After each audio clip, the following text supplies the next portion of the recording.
जीवन भारत देख रहे हैं आप, आपके साथ मैं हूं राजदा। जांच कमेटी ने दोषी ठहराया, विभाग ने मुक्त किया। पेयजल एवं स्वच्छता विभाग ने किया रघुनंदन प्रसाद शर्मा को आरोप मुक्त। आरोप सिद्ध नहीं हो पाए या सिद्ध करने की नीयत नहीं थी। क्या विभाग कर चुका है रघुनंदन प्रसाद को अभियंता प्रमुख बनाने की तैयारी? रघुनंदन प्रसाद शर्मा पर था गबन का आरोप। गबन के जांच के लिए गठित कमेटी ने बताया था दोषी। बैंक कर्मियों से मिली भगत कर गबन के लिए ठहराया था दोषी। बताएं आपको कि महालेखाकार की रिपोर्ट ने भी दोषी ठहराया है। कौन मेहरबान है रघुनंदन प्रसाद पर? आखिर बार बार वापस करने पर भी क्यों सीएस के पास भेजी जा रही है संचिका? रघुनंदन प्रसाद शर्मा पर लगे आरोपों को विभाग ने विलोपित किया, तो क्या विभाग ने तय कर लिया है रघुनंदन प्रसाद को ही अभियंता प्रमुख बनाना है? तो आखिर कौन मेहरबान है रघुनंदन प्रसाद पर?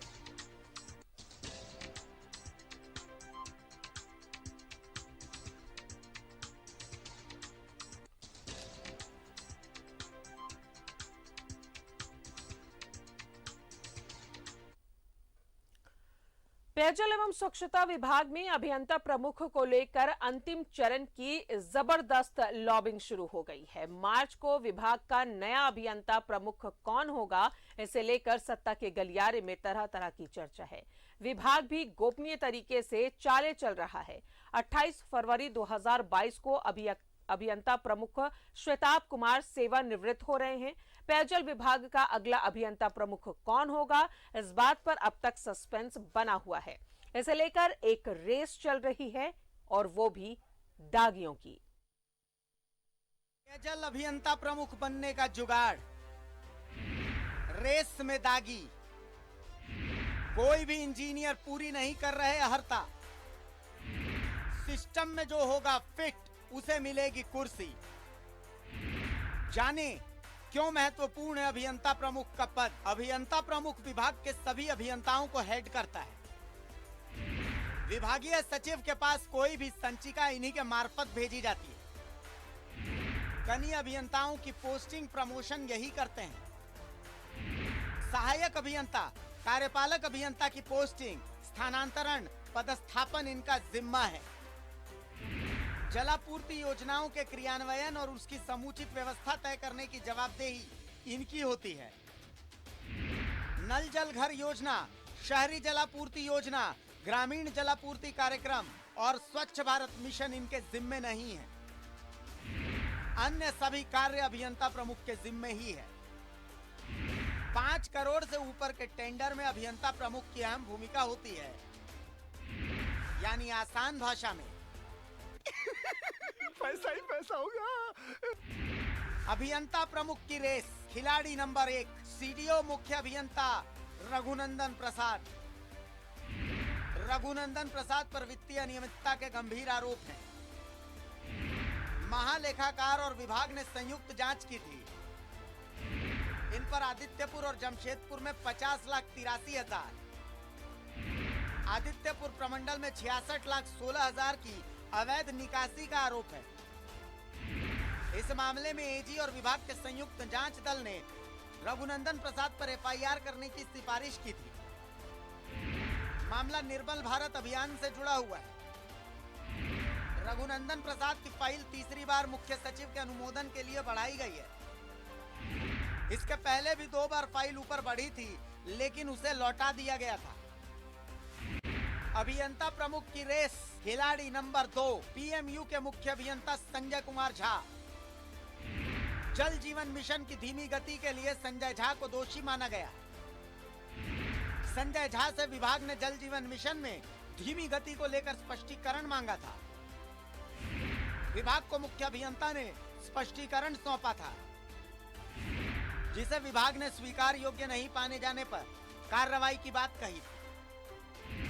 अभियंता प्रमुख की रेस, खिलाड़ी नंबर 3 रांची प्रक्षेत्र के प्रभारी क्षेत्रीय मुख्य अभियंता सुरेश प्रसाद। 2007-8 में जमशेदपुर प्रमंडल में चापाकल लगाने में अनियमितता का आरोप, सरकारी राशि के दुरुपयोग का आरोप। यह आरोप विभागीय जांच में सही पाया गया था। तत्कालीन उप सचिव अभय ने जारी किया था निलंबन की अधिसूचना। सीएम ने दिया था एसीबी को कानूनी कार्रवाई करने का निर्देश। उस रेस का सिकंदर मैं हूं। इस रेस का सिकंदर कौन? कौन दागियों को ही अभियंता प्रमुख बनाना चाहता है? क्या विभाग में हो गई है ईमानदारों की कमी? कौन बार बार रघुनंदन प्रसाद की फाइल सीएस को भेज रहा है?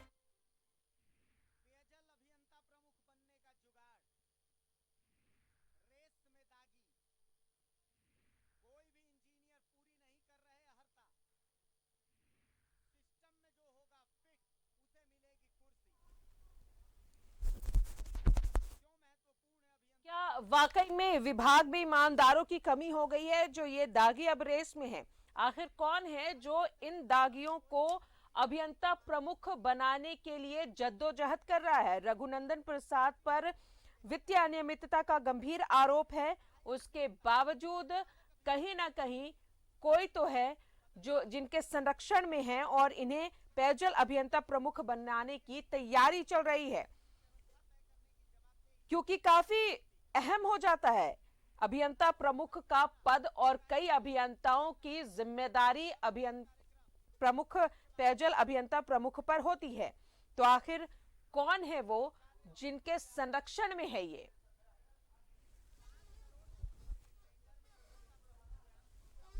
तो 5 करोड़ से ऊपर के टेंडर में अभियंता प्रमुख जो है उनकी जिम्मेदारी बढ़ जाती है, उनके देखरेख में होते हैं ये, और ये कुछ ऐसे खिलाड़ी रेस में हैं जो पहले से ही दागी हैं। रघुनंदन प्रसाद पर वित्तीय अनियमितता के गंभीर आरोप है। महालेखाकार और विभाग ने संयुक्त जांच की थी और इन पर आदित्यपुर और जमशेदपुर में 50,83,000, आदित्यपुर प्रमंडल में 66,16,000 की अवैध निकासी का आरोप है।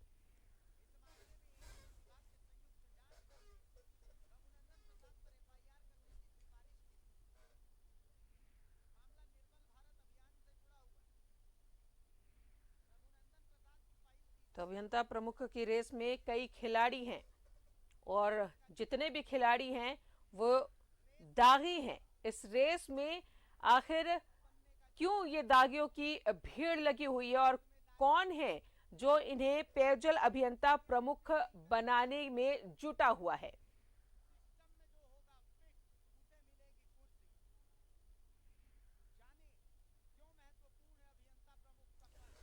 और सीधा हमारे साथ न्यूज रूम से जुड़ रहे हैं न्यूज 11 भारत के एसोसिएट एडिटर अमित सिंह। अमित, जिस तरीके से ये तमाम चीजें सामने आ रही हैं, इससे तो यही लगता है कि अब विभाग में ईमानदारों की कमी हो गई है, जो ये दागी लोग रेस में शामिल हैं अभियंता प्रमुख बनने की। जी रास्ता, पेयजल एवं स्वच्छता विभाग में यह ऐसा पहली बार नहीं है। अभियंता प्रमुख बनने के लिए हर जुगत लगाते हैं इंजीनियर, इन किन प्रकारेण अभियंता प्रमुख की कुर्सी पाना चाहते हैं। अभी 28 फरवरी को अभी जो वर्तमान अभियंता प्रमुख है श्वेताब कुमार, वो सेवानिवृत्त हो रहे हैं। 1 मार्च से विभाग को नया अभियंता प्रमुख मिलना है। जिन इंजीनियर को अभियंता प्रमुख बनाना है, एक तरीके से उनको वहां बैठाने की तैयारी पेयजल विभाग में कार्यरत सिस्टम ने शुरू कर दिया है। और इसका एक मतलब जो उदाहरण है, कल देखने को मिला कि जिस अभियंता के ऊपर लाखों रुपए के गमन, वित्तीय अनियमितता, धोखाधड़ी का मामला, बैंक अकाउंट से पैसे निकालकर खर्च करने का मामला, उनके ऊपर 3-3 समितियों के द्वारा जांच की गई। जांच रिपोर्ट में उन्हें दोषी पाया गया। रघुनंदन शर्मा की मैं बात कर रहा हूं, अभी जो सीडीओ में मतलब मुख्य अभियंता के पद पर हैं, उनको एक तरीके से मुख्य अभियंता मतलब अभियंता प्रमुख बनाने की पूरी तैयारी कर ली गई है और उनके ऊपर सभी आरोपों को खत्म कर दिया गया है। विभाग ने कल इससे संबंधित नोटिफिकेशन जारी किया कि रघुनंदन शर्मा के ऊपर लगे सभी आरोपों से रघुनंदन शर्मा को मुक्त किया जाता है। और यह आरोप मुक्त करने की जो कार्रवाई है, 3-3 समितियों के द्वारा रघुनंदन शर्मा पर लगे आरोप की जांच करने के बाद उनको दोषी पाया गया। 3 समितियों ने उनको दोषी ठहराया। कई पदाधिकारी आईएएस अफसर इसकी जांच किए और अचानक से एक दिन में एक जांच पदाधिकारी सभी, जिसमें महालेखाकार, ऑडिट, माने जो भी लोग हैं जिन्होंने जांच में पाया कि ये अभियंता दागी हैं, रघुनंदन शर्मा दागी हैं, इनमें आरोप है, इन्होंने वित्तीय गड़बड़ी की है, ऐसे व्यक्ति को अचानक से आरोप मुक्त कर दिया जाता है। और सिर्फ अधिसूचना में यह बताई जाती है कि जो जांच के दौरान समीक्षा में पदाधिकारियों ने पाया कि ये बहुत बड़े घोटाले में शामिल नहीं है, आंशिक रूप से इनका नाम भी कहीं नहीं आया है, तो इनको आरोप मुक्त किया जाता है। मगर देखने वाली बात है कि इसी विभाग में दर्जनों ऐसे अभियंता है जिन पर चापानल घोटाले से लेकर वित्तीय अनियमितता के आरोप है, वर्षों से उन पे कार्रवाई चल रही है, कागजी कार्रवाई चल रही है, स्पष्टीकरण पूछा जा रहा है, लेकिन उन पर लगे आरोपों को मुक्त नहीं किया जा रहा है। और उन इंजीनियरों को मतलब विभाग से अब निराशा हो रही है कि जब इतने बड़े आरोपी को विभाग आरोप मुक्त कर सकता है तो हमें क्यों नहीं आरोप मुक्त कर सकता। अब सवाल विभाग के सिस्टम पर ये उठने लगा है। अब लोग बोलने लगे हैं कि जिसको सिस्टम चाहेगा वही अब अभियंता प्रमुख बनेगा। अब इसमें नियम और कानून की कोई बात नहीं रह गई है राजदा। तो जिसको चाहेगा उसको प्रमुख बनाएगा, तो कहीं ना कहीं कमीशन खोरों की ये पूरी की पूरी फौज तैयार है अमित।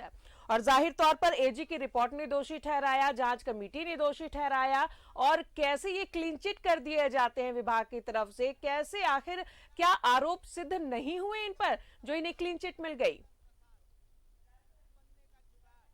देखिए राजदा, मैं आपको एक पत्र बता रहा हूं जो मुख्य सचिव को भी लिखा गया था और विभागीय सचिव को भी लिखा गया था, विभाग के मंत्री को भी भेजा गया था, न्यूज 11 को भी ये पत्र मिला है। इसमें स्पष्ट रूप से बताया गया है कि जांच 3 रघुनंदन शर्मा के ऊपर लगे जो आरोप है उनकी 3 समितियों ने जांच की है। समीर कुमार जो मुख्य अभियंता सह कार्यकारी निदेशक राज्य स्वच्छता प्रोग्राम मैनेजमेंट यूनिट पेयजल विभाग के जो पदाधिकारी थे, उन्होंने रघुनंदन शर्मा के खिलाफ एक जांच रिपोर्ट सौंपा था और उसमें उन्होंने प्राथमिकी दर्ज कराने के लिए कहा था इनके ऊपर। न्यायालय के आधार पर अपना भ्रष्टाचार छिपाने का कार्य किए हैं। इन पर ऐसे आरोप लगे कि इन्होंने भ्रष्टाचार छिपाने तक के काम किए, वो पत्र हमारे पास है इसमें। और दूसरा एक मामला है कि उपायुक्त पूर्वी सिंहभूम ने भी अपनी जांच में इनको दोषी पाया था, विभाग को प्रतिवेदन देकर कार्रवाई करने की बात कही थी। पेयजल स्वच्छता विभाग के जो तत्कालीन सचिव थे, विशेष सचिव थे जब्बर सिंह, उन्होंने 2015 में अपनी एक जांच रिपोर्ट सौंपी थी जिसमें रघुनंदन शर्मा को कई वित्तीय अनियमितता सहित कई मामलों में आरोपी पाया था। इसमें पत्र में बताया गया कि रघुनंदन शर्मा को गबन का दोषी पाया गया है स्पष्ट रूप से। इन्हीं आरोपों के कारण तत्कालीन सचिव ने नवंबर 2015 में जो प्रोन्नति समिति की बैठक हुई थी उसमें रघुनंदन शर्मा को कार्यपालक अभियंता से अधीक्षण अभियंता में प्रोन्नति नहीं दी। इनका एक प्रमोशन आरोप के चलते रुका हुआ था। इन पे ऐसे गंभीर आरोप थे कि इनको सचिव ने प्रोन्नति नहीं दी और आज उन्हीं आरोपों को विभाग रघुनंदन शर्मा को आरोपों से मुक्त कर देता है। और आप बोलता है कि विभाग की सिस्टम बोलता है कि आप बहुत ही ईमानदार व्यक्ति हैं, अब आप आगे प्रोन्नति के लिए तैयार हैं, जैसा कल का नोटिफिकेशन बता रहा है। इस अभियंता प्रमुख की रेस में संजय कुमार झा भी हैं, सुरेश प्रसाद भी हैं, 3 लोग हैं जो रांची में ही मुख्य अभियंता हैं। अभियंता प्रमुख बनने के लिए मुख्य अभियंता की अहर्ता जरूरी है। 3 वर्षों तक उन्हें मुख्य अभियंता रहना होगा अपने पदों पर, उसके बाद वो विभाग के अभियंता प्रमुख बन पाएंगे। अभियंता प्रमुख बनने के लिए ये जो सिस्टम है, जिस सिस्टम में जो इंजीनियर फिट होगा वही अभियंता प्रमुख बनेगा। तो अब ऐसा लग रहा है कि रघुनंदन शर्मा सिस्टम में फिट हो गए हैं, उन्हें अभियंता प्रमुख बनाने के लिए सिस्टम अब कुछ भी कर सकता है। उसी का एक उदाहरण है राजदा की रघुनंदन शर्मा को आरोपों से मुक्त कर दिया गया। चलिए, बहुत बहुत शुक्रिया आपका अमित तमाम जानकारियों के लिए। और ये कोई पहली बार फाइल नहीं भेजी गई है, तीसरी बार मुख्य सचिव के अनुमोदन पर ये फाइल बढ़ाई गई। इसके पहले भी 2 बार फाइल बढ़ाई जा चुकी लेकिन उसे लौटा दिया गया था। लेकिन आखिर बात यहाँ पर ये है कि सिस्टम बार बार क्यों इसे रेस में शामिल कर रहा है। बहुत बहुत शुक्रिया अमित आपका।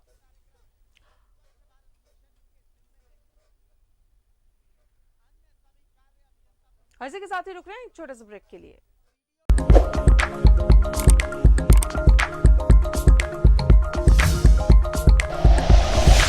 Like and share videos, subscribe करें हमारा चैनल और प्रेस करें बेल आइकॉन। न्यूज़ 11 भारत, सच है तो दिखेगा।